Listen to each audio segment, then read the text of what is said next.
नमस्कार, सोलकढी थाट या माझ्या चॅनलमध्ये आपलं सर्वांचं स्वागत आहे। आज मी तुम्हाला महाराष्ट्रीयन लोकांचा अतिशय आवडता पदार्थ म्हणजे भाजणीचे थालीपीठ याची रेसिपी दाखवते। तर त्याच्यासाठी लागणारं साहित्य इथे मी 2 वाटी भाजणीचं पीठ घेतलं आहे। ह्याच्यामध्ये ज्वारी, गहू, तांदूळ आणि वेगवेगळ्या डाळी आहेत। चना डाळ, मूग डाळ, उडीद डाळ आणि चणे असं मिक्स हे पीठ आहे भाजणीचं थालीपीठ। आता त्याच्यामध्ये मी वेगवेगळ्या भाज्या टाकणार आहे। तर इथे 1 वाटी मी गाजर किसून घेतलं आहे, इथे कोबी घेतलं आहे, इथे मुळा किसून घेतला आहे, इथे कांदा आहे, 1 वाटी कांदा घेतला आहे, कोथिंबीर, धना जिरं पूड, लाल तिखट, चाट मसाला, हळद, ओवा, आलं लसूण आणि मिरची यांचा ठेचा आणि तीळ। तर मी मीठ,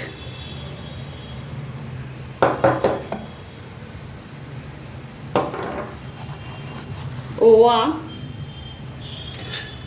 1 टेबलस्पून धना जिरा पूड, 1 टेबलस्पून लाल तिखट, 1 टीस्पून हळद, 1 टीस्पून चाट मसाला, 1 टेबलस्पून मिरची आलं लसूणची पेस्ट, 1 टेबलस्पून तीळ, कांदा, मुळ्याचा कीस, गाजरचा कीस, कोबीचा कीस।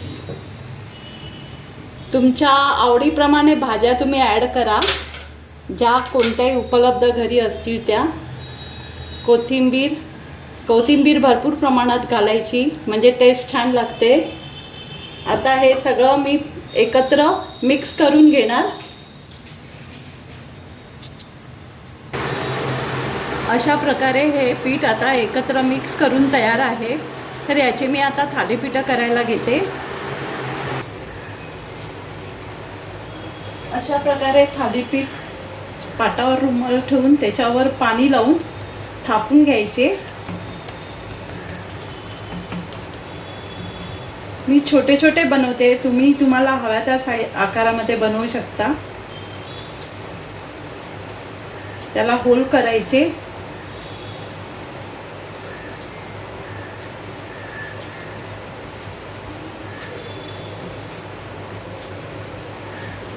या प्रकारे तळ्यामध्ये टाकायचे।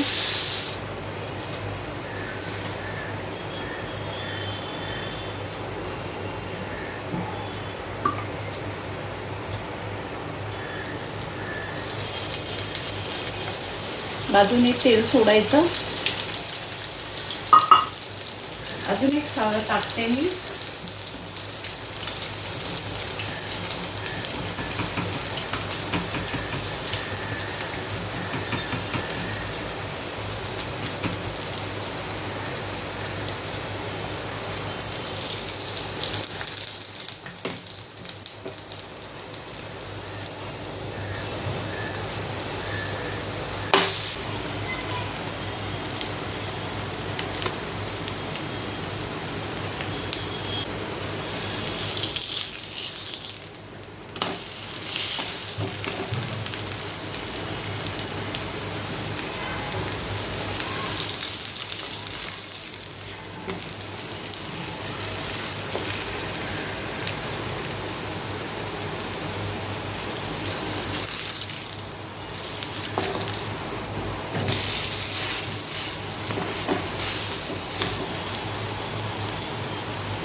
चांगले चुरचुरीत भाजून घ्यायचे।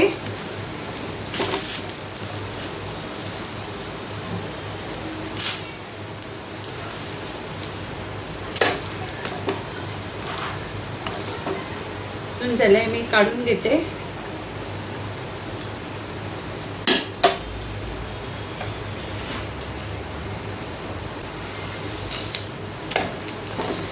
छान भाजलंय.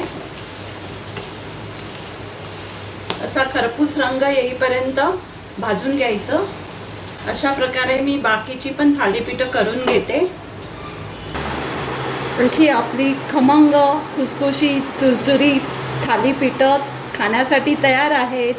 तुम्ही ती सॉसबरोबर, लोणीबरोबर किंवा दह्यासोबत पण खाऊ शकता. सकाळच्या नाश्त्यासाठी किंवा संध्याकाळच्या नाश्त्यासाठी, मुलांच्या टिफिनसाठी सर्वोत्तम पर्याय म्हणजे मुलांना बनवून देऊ शकता. तर माझ्या अशाच रेसिपी तुम्हाला जर आवडत असतील तर मला लाईक करा. नवीन असाल तर सबस्क्राईब करा. थँक्यू.